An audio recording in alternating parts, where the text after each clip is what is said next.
நீங்கள் எல்லாமே very very important இந்த வில்லேஜில். ஓகேங்களா? இது வந்து சும்மா ஏதோ நான் சாரி கொடுக்குறேன்னு பேசல. உங்களுக்கு தெரியும் கடந்த எத்தனை வருஷமாக நம்ம இதை பண்ணுறேன்றது. நம்ம ஸ்டார்ட் பண்ணது 8 பேரும் ஸ்டார்ட் பண்ணுவோம். நம்ம பேண்டில் இருக்கும்போது பண்ணோம். ஸோ பேண்டிலேருந்து நீங்களே என்ன பார்த்து தான் இருக்கீங்க. பேண்டிலேருந்து எகிரி குச்சி ஏதோ ஓடிட்டு இருக்கேன் லைஃப்பில். பட் ஆனால் கடவுள் பிடித்து நல்லா இருக்கிறேன். அம்பாள் பிடித்து, விநாயகர் பிடித்து, இயேசு பிடித்து, நல்லா பிடித்து.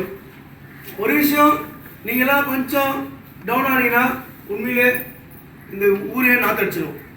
நீங்களாம் கொஞ்சம் ஆக்டிவாக இருந்தால் மட்டும்தான் இந்த ஊர் வந்து செழிப்பாக இருக்கும். இந்த ஊர் வந்து நல்லா சுத்தபத்தமாக இருக்குது, நல்லா இருக்குன்னா அதுக்கு ஒரு காரணம் நீங்கள் தான். எந்த ஒரு மழை டைமாக இருந்தாலும் சரி, சுண்டி எடுக்கிற வெயில் டைமாக இருந்தாலும் சரி, நீங்கள் லீவ் போட முடியல, லீவ் போடவும் முடியாது. ஸோ ஆல்வேஸ் நீங்கள் க்ளீன் பண்ணிகிட்டே இருக்கீங்க. ஆனால் உங்களுக்கு இன்னும் மேன் பவர் வேணும். ஏன்னா இது பத்தாது. ஸோ இன்னும் மேன் பவர் வேணும். நீங்கள் ஊர் ஃபுல்லாக க்ளீன் பண்ணுறீங்க. அதனுடைய ஆசை உங்களுக்கு இன்னும் மேன் பவர் கொடுத்து பீச்சையே க்ளீன் பண்ணுற அளவுக்கு ஆள் வரணும். ஏன்னா உங்களால் முடியாது. ஸோ பீச்சை க்ளீன் பண்ணுற அளவுக்கு க்ளீன் பண்ணி வச்சுட்டாங்கன்னா அதை கலெக்ட் பண்ணுற கெப்பாசிட்டி உங்களுக்கு இருக்குது. ஸோ நிறைய டைமு விடிய 5:30 மணிக்கு பீச்சை இது ரோட்டை பெருக்கிட்டு இருப்பீங்க, 5:45 பெருக்கிட்டு இருப்பீங்க. நான் பார்த்துருக்கேன். ஸோ உங்கள் ஒர்க்கு வந்து நல்லபடியாக கண்டினியூ ஆகணும். நீங்கள் நல்லா ஹெல்த்தியாக இருக்கணும்.